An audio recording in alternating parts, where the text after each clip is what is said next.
নবম এবং দশম শ্রেণীর শিক্ষার্থীবৃন্দ, আজকে আমি তোমাদের বাংলা দ্বিতীয় পত্রের পরিচ্ছেদ 16 সংখ্যাবাচক শব্দ নিয়ে আলোচনা করব।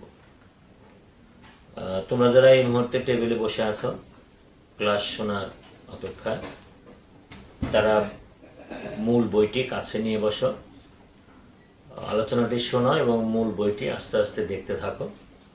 আর যারা পরে শুনবে তারাও মূল বইটি সামনে ধরে রেখে তারপর কথাগুলো শোনার চেষ্টা করবে, তাহলে তোমাদের সহজেই অনুধাবনে আসবে এবং খুব দ্রুত তোমরা এটি বুঝতে পারবে ও মনে রাখতে পারবে। তো পরিচ্ছেদ 16 সংখ্যাবাচক শব্দ। আমাদের প্রথমেই জানতে হবে সংখ্যাবাচক শব্দ কাকে বলে। আমরা আগে এটি চিনে নেই। সংখ্যাবাচক শব্দ মানে সংজ্ঞাটা হচ্ছে এই, যে শব্দ দিয়ে সংখ্যা বোঝায়, সংখ্যাবাচক যে শব্দ দিয়ে সংখ্যা বোঝায় তাদের সংখ্যাবাচক শব্দ বা সংখ্যা শব্দ বলে। এই সংজ্ঞাটা কি? সংজ্ঞাটা হচ্ছে এই, যে শব্দ দিয়ে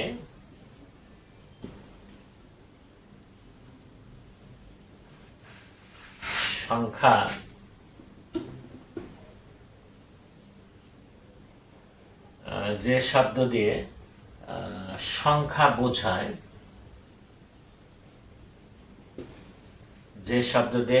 বোঝায়, সেগুলোকে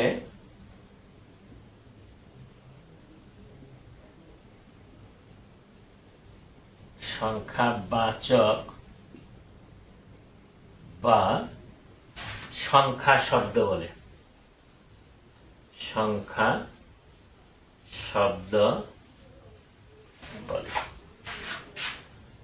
তাহলে আমরা সংখ্যাবাচক শব্দটির সংজ্ঞা জেনে নিলাম। যে শব্দ দিয়ে সংখ্যা বোঝায় সেগুলোকে সংখ্যাবাচক শব্দ বলে। সংখ্যাবাচক শব্দের আরেকটি নাম কি হচ্ছে? সংখ্যা শব্দ। সংখ্যাবাচক শব্দের আরেকটি নাম হচ্ছে সংখ্যা শব্দ বা সংখ্যাবাচক শব্দ। তাহলে কিন্তু বিষয়টি আমাদের সামনে একেবারে পরিষ্কার হয়ে গেল যে শব্দ দিয়ে সংখ্যা বোঝায় তাদেরকে, মানে সেই শব্দগুলোকে সংখ্যা শব্দ বা সংখ্যাবাচক শব্দ বলে। যেমন এটি তোমরা দেখে নাও, 1 2 3 4 5 এগুলো সংখ্যাবাচক শব্দ, একদম যত দূর যাওয়া যায়। ঠিক এটি তো অঙ্কে, এটি আবার কথায় লিখে 1 2 3 4 5 এভাবে যত দূর যাওয়া যায়। তাহলে এই যে লেখাগুলো, এটি যে সংখ্যা বোঝাচ্ছে, এইগুলো হচ্ছে সংখ্যাবাচক শব্দ বা সংখ্যা শব্দ। এইগুলো হচ্ছে সংখ্যাবাচক শব্দ বা সংখ্যা শব্দ। এখন আমরা এগুলোর প্রকার নিয়ে একটু কথা বলি, যে সংখ্যাবাচক শব্দ আসলে কত প্রকার এটা আমাদের এখন জানতে হবে। আমরা সংখ্যাবাচক শব্দ চিনে নিলাম, উদাহরণও দেখে নিলাম। এখন এটি কত প্রকার এটি আমরা একটু দেখে নিই। প্রথমত যেটি আমরা জানবো, যে সংখ্যা শব্দ হচ্ছে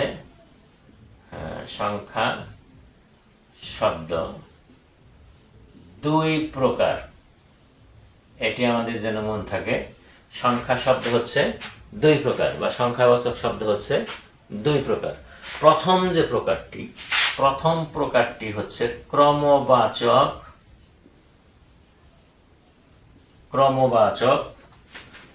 সংখ্যা শব্দ।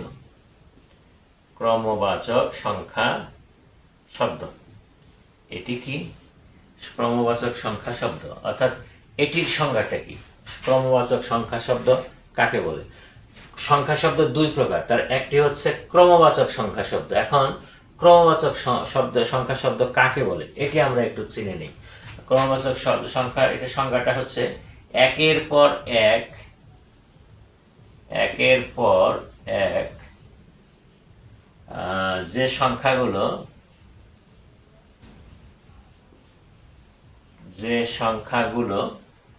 আসে সেগুলোকে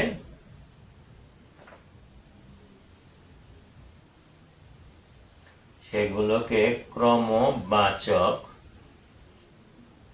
সংখ্যা শব্দ বলে। একদম পরিষ্কার হয়ে গেল যে একের পর এক যে সংখ্যাগুলো পর্যায়ক্রমে একের পর এক যে সংখ্যাগুলো আসে এইগুলাই হচ্ছে ক্রমবাচক সংখ্যা শব্দ। ক্রমবাচক সংখ্যা শব্দ যেমন কি আসে, যেমন আসে কি, যেমন আগে যেটি লিখেছিলাম আমি 1 2 3 4 5 6 এইভাবে। তাহলে একের পর এক কিন্তু সংখ্যা আসতেছে, এটা হলো অঙ্কে। আবার কথায় যখন আমি 1 2 3 4 5 কথায় এটা একের পর এক যে সংখ্যাগুলো আসতেছে এইগুলো হচ্ছে ক্রমবাচক সংখ্যা শব্দ। এটি মনে রাখতে হবে, এটি যেন ভুল না হয়। এটি হচ্ছে ক্রমবাচক সংখ্যা, মানে একের পর এক যে সংখ্যাগুলো আসে সেই সংখ্যাগুলোই হচ্ছে ক্রমবাচক সংখ্যা। এখানে একটা বিষয় আমাদের মনে রাখতে হবে যে দুটি ক্রমবাচক সংখ্যা শব্দের আপাতত দুটি ক্রমবাচক সংখ্যা শব্দের এক বা একাধিক প্রতিশব্দ আছে। দুটি, এটি আমাদের একটা নোট মনে রাখতে হবে, একটি নোট। তাহলে সংখ্যা শব্দ দুই প্রকার। তার প্রথম প্রকার নিয়ে আমি কথা বলছি, সেটি হলো ক্রমবাচক সংখ্যা শব্দ। তাহলে এই সংখ্যা শব্দের ক্রমবাচক সংখ্যা শব্দের আপাতত দুটির প্রতিশব্দ, এক বা একাধিক প্রতিশব্দ আছে। তোমরা একটু লিখে নাও, ক্রমবাচক আপাতত দুটি ক্রমবাচক সংখ্যা শব্দের এক বা একাধিক প্রতিশব্দ আছে। এই কথাটি মনে রাখতে হবে। আপাতত দুটি ক্রমবাচক সংখ্যা শব্দের এক বা একাধিক প্রতিশব্দ আছে, আরো বেরোতে পারে, আসতে পারে, কিন্তু আমরা আপাতত দুটি ক্রমবাচক সংখ্যা শব্দের প্রতিশব্দ একটি অথবা একাধিক, দুটি হতে পারে, তিনটি হতে পারে। আমরা একটা উদাহরণ দিই, যেমন দুই, এটার প্রতিশব্দটা কি? এটার প্রতিশব্দটা হচ্ছে দি,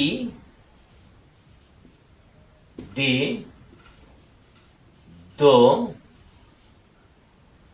দু, তিনটি আসতে পারে। আবার মনে করো 3, এটির কি, এটি আসতে পারে ত্রি, তারপরে তে, দুটি।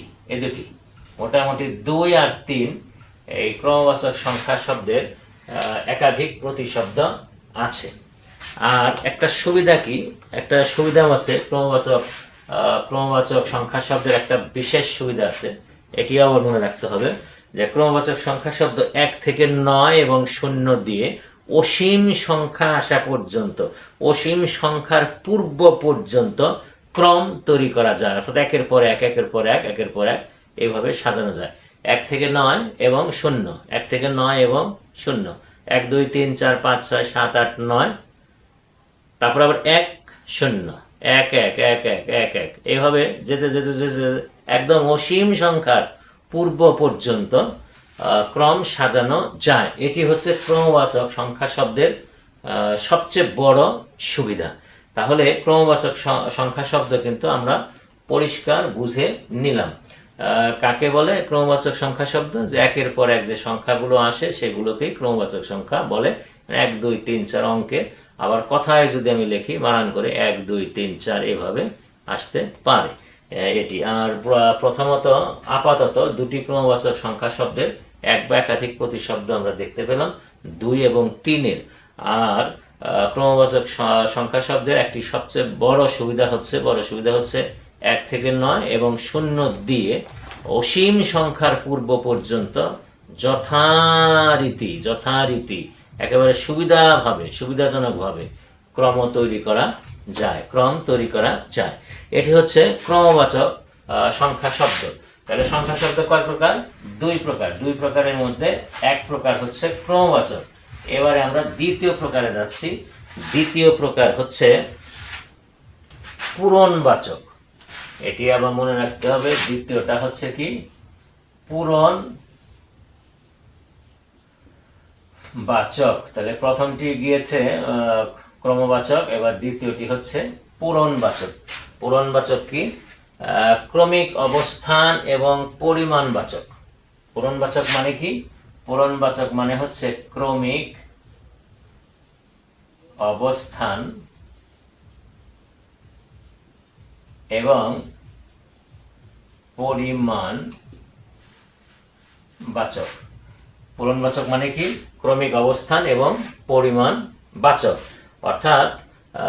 অর্থাৎ পূরণবাচক সংখ্যা শব্দ দিয়ে লিখেই নাও, অর্থাৎ পূরণবাচক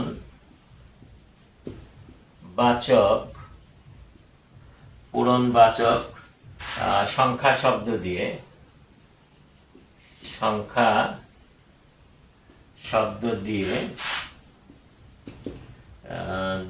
কোন সংখ্যার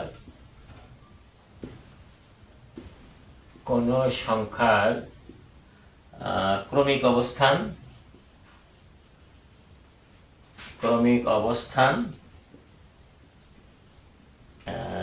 বা পরিমাণকে বোঝায়। একদম পরিষ্কার হয়ে গেল যে পূরণবাচক মানে হচ্ছে ক্রমিক অবস্থান এবং পরিমাণবাচক। অর্থাৎ পূরণবাচক সংখ্যা শব্দ দিয়ে কোন সংখ্যার ক্রমিক অবস্থান এবং পরিমাণকে বোঝায়। এটি হচ্ছে পূরণবাচক। পূরণবাচকের মধ্যে আবার প্রকার আছে। আমি মুছে ফেললাম এটি। সংখ্যাটা হয়ে গেল, এবার আমরা মুছি। পূরণবাচকের মধ্যে আবার ভাগ আছে। পূরণবাচক কয়টি? পূরণবাচক হচ্ছে 3টি। একটি হচ্ছে সাধারণ পূরণবাচক, আবার আরেকটি হচ্ছে তারিখবাচক, আরেকটি হচ্ছে ভগ্নাংশবাচক,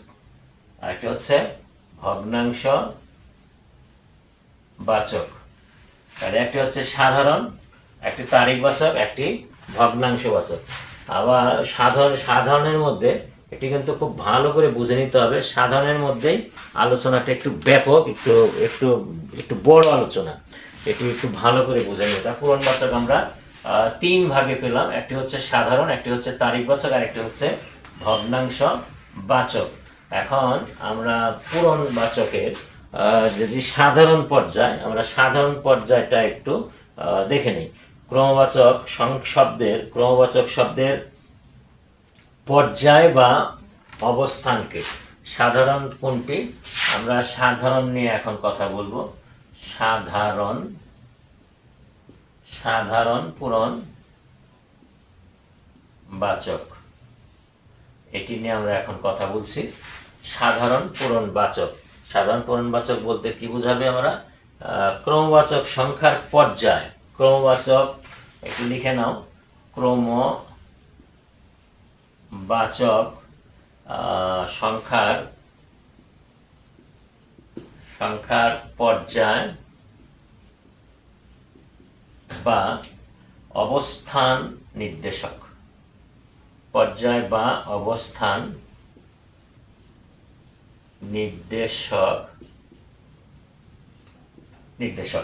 সাধারণ পূরণবাচক মানে কি? সাধারণ পূরণবাচক হচ্ছে ক্রমবাচক সংখ্যার পর্যায় বা অবস্থান নির্দেশক, সেটি হচ্ছে সাধারণ পূরণবাচক। আমরা একটা উদাহরণ টেনে নিয়ে আসি। যেমন প্রথম, দ্বিতীয়, তৃতীয়, এইভাবে প্রথম দ্বিতীয় তৃতীয়, প্রথম দ্বিতীয় তৃতীয় চতুর্থ পঞ্চম ষষ্ঠ সপ্তম অষ্টম নবম দশম, এভাবে এভাবে ঠিক দশম পর্যন্ত গিয়ে আমাদের একটু থামতে হবে। আমরা দশম পর্যন্ত গিয়ে আমরা থামবো। আমরা ঠিক একেবারে মানে 100 পর্যন্ত আমরা যাব, 100 পর্যন্ত শততম পর্যন্ত যাব, কিন্তু দশম পর্যন্ত গিয়ে আমাদের একটু থামতে হবে। একাদশের থেকে আমাদের আরেকটা নিয়ম আছে, একাদশ থেকে 18 পর্যন্ত আমরা যাব একটি, আবার 19 থেকে আবার 19 থেকে একদম 99 পর্যন্ত যাব এক নিয়মে। এটির আবার একটু পর্যায় আছে, এখানে আবার 3টি পর্যায় আছে। কারণ আমি বলছি যে সাধারণ পূরণবাচকটা একটু বিশাল আলোচনা, এটি একটু মনোযোগ দিয়ে শুনতে হবে তোমাদের। তাহলে যেমন কি বলে, ক্রমবাচক সংখ্যার পর্যায় বা অবস্থান নির্দেশক হচ্ছে সাধারণ পূরণবাচক, যেমন প্রথম দ্বিতীয় তৃতীয় তৃতীয়। এটাকে যদি আমরা সংক্ষিপ্ত রূপে লিখি তাহলে কি দাঁড়ায়, সংক্ষিপ্ত রূপে দাঁড়ায় প্রথম, তারপরে দ্বিতীয়, তারপরে তৃতীয়, এটি সংক্ষিপ্ত চতুর্থ পঞ্চম ষষ্ঠ সপ্তম অষ্টম নবম দশম। এবার সংক্ষিপ্ত পর্যায়ে পুরোপুরিও লেখা যাবে, আবার এটিও কিন্তু চলে আসতে পারে। এটি হচ্ছে ক্রমবাচক সংখ্যার পর্যায় বা অবস্থান নির্দেশক। এখন এই যে 11, এটি গেল হলো 1 থেকে 10 পর্যন্ত, 1 থেকে 10 পর্যন্ত। এখন একাদশ থেকে অর্থাৎ 11 থেকে 18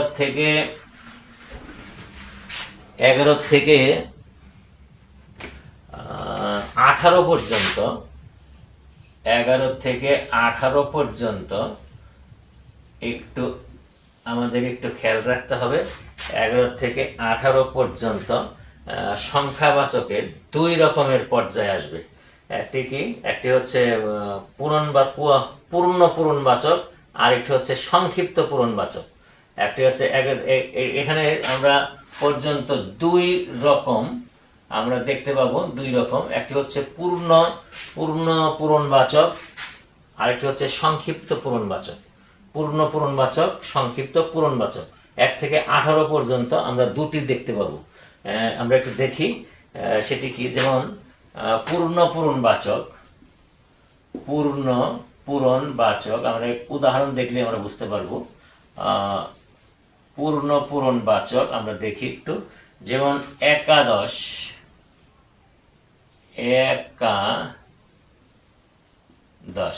একাদশ বা 11তম, এটি হচ্ছে পূর্ণ পূরণবাচক। আবার দ্বাদশ বা 12তম, এভাবে। আবার ত্রয়োদশ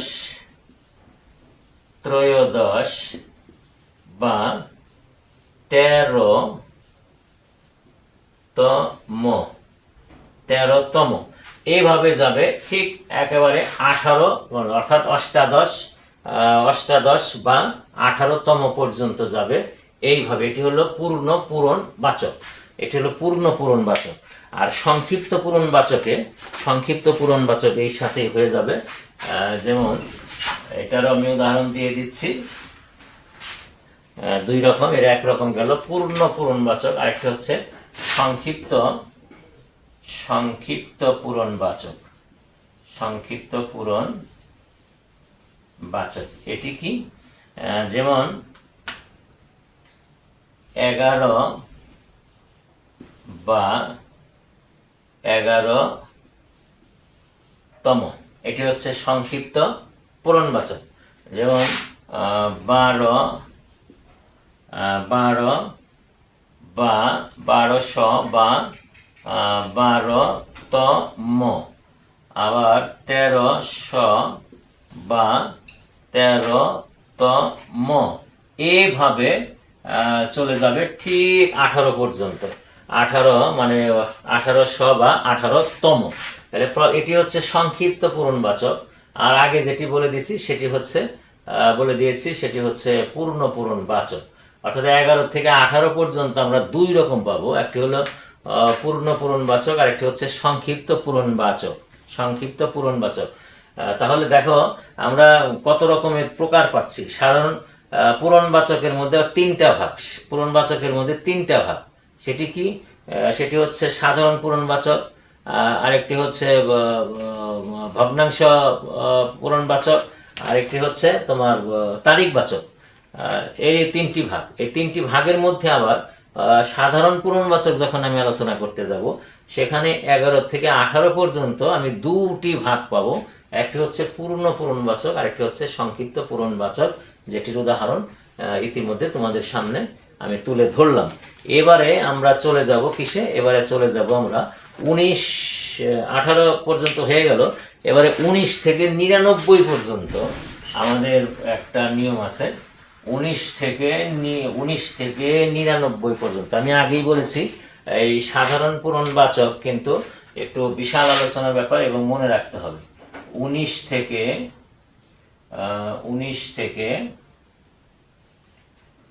99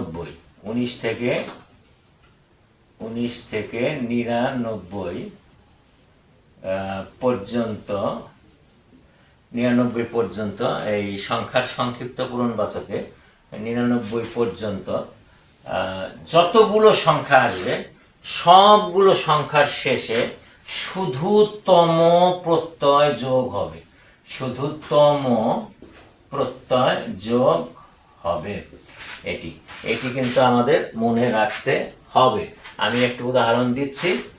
এই 19 থেকে 99 পর্যন্ত একই নিয়ম চলতে থাকবে, যেমন উদাহরণ এক, যেমন 19তম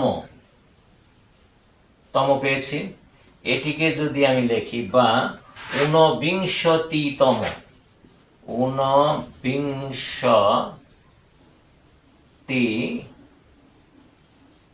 এই যে তম, আবার কি বা 19তম, অর্থাৎ সব জায়গাতেই, অর্থাৎ 19 থেকে 99 পর্যন্ত সব জায়গাতেই তম প্রত্যয়টি যুক্ত হবে 99 পর্যন্ত। আমি আরেকটা উদাহরণ দিচ্ছি, যেমন 20তম পেলাম, বা 20তম পেলাম, বা 20তম এটি পেলাম, 20তম। তাহলে তম দিয়ে যেগুলো, সেগুলো কিন্তু সাধারণ পূরণবাচকে আসবে। এটা একটা চিহ্ন। তম দিয়ে যেগুলো, সেগুলো কিন্তু ওই সাধারণ পূরণবাচকে আসবে। এটা যেন আমাদের মাথায় থাকে। তাহলে 99 পর্যন্ত এভাবে 99 পর্যন্ত আসবে। একইভাবে প্রত্যেকটার শেষে তম, 19 যদি লিখি তা 19তম, 29 যদি লিখি তাও 29তম, আবার 19 দিয়ে সংক্ষিপ্ত পরিসরে যদি 19 লিখি তার পিছনে তম, তোমার তম দিয়ে 19 থেকে 99 পর্যন্ত এইভাবে চলবে। এটি হলো সাধারণ পূরণবাচক। আবার আরেকটি মজা আছে, সেটি হলো সাধারণ পূরণবাচকের কিছুটা নারী রূপ আছে।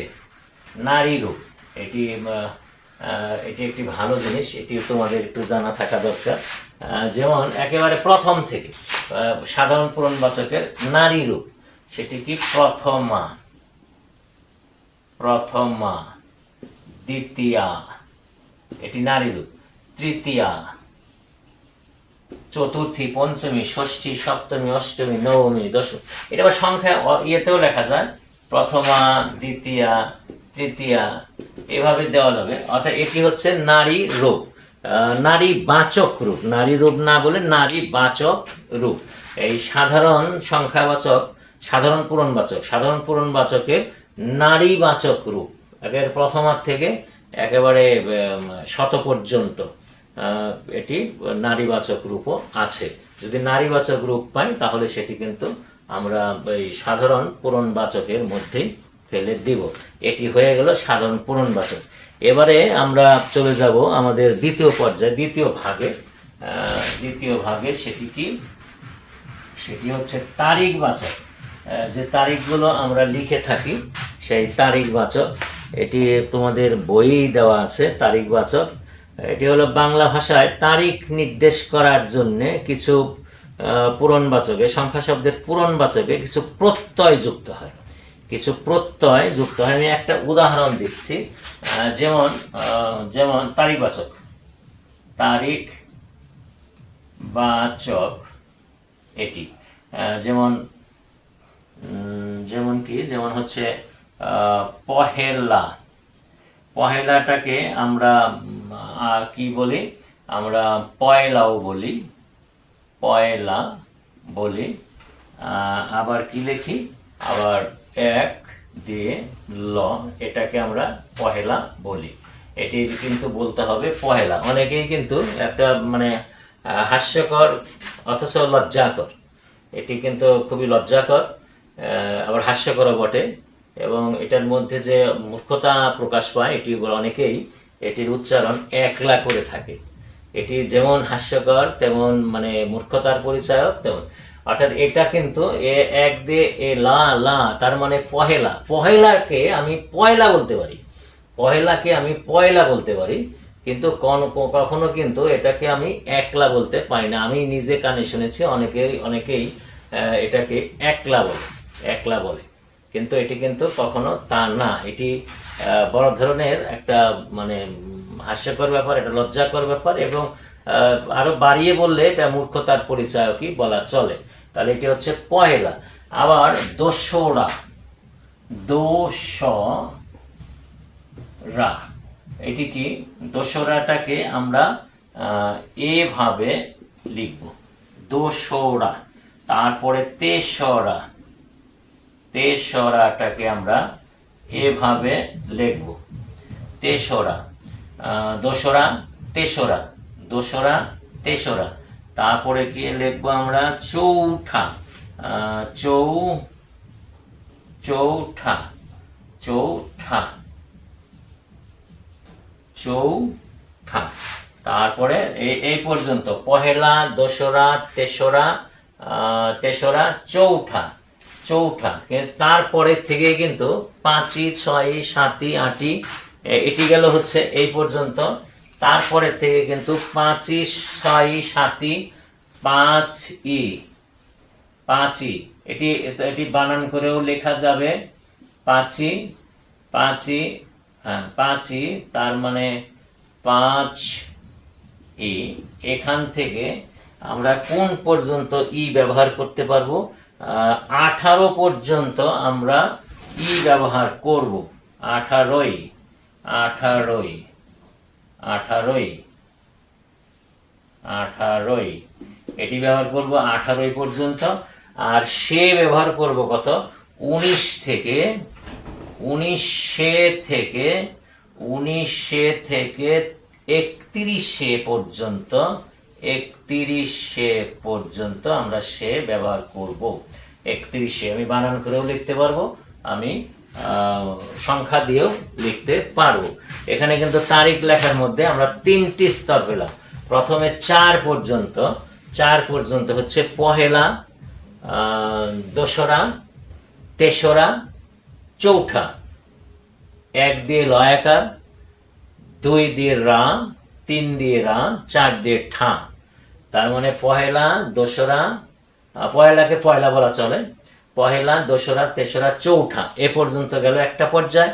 আর দ্বিতীয় পর্যায়ে 5 থেকে 18 পর্যন্ত শেষে রস্যই দিয়ে, 5ই, 6, এটি বানান করেও লেখা যায়, পয় আকার চন্দ্রবিন্দু চ রস্যই, 5ই, আবার 5 অঙ্কে দিয়ে রস্যই, 5ই, 5 থেকে 18 পর্যন্ত রস্যই, এটি তারিখ লিখতে হবে।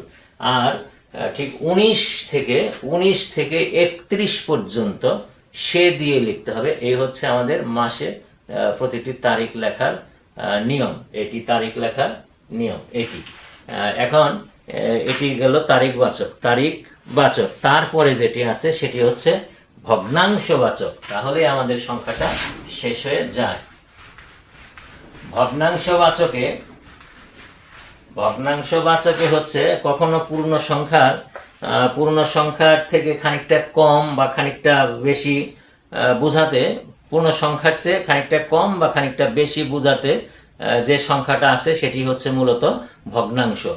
মানে পূর্ণ সংখ্যা যেটি থাকবে তার থেকে খানিকটা কম বা খানিকটা বেশি, এরকম যদি হয়, যেমন আধা, আধা, আধা, এটিকে আমরা কিভাবে লিখি, আধা লিখি না এইভাবে, আধা, অর্ধেক, আধা, আধা আধা আধা। আবার এক সময় এটি লেখা কি হতো, এক সময় এটি লেখা হতো এটি আধা, এটি অনেক পূর্বে এরকম লেখা হতো আধা সে।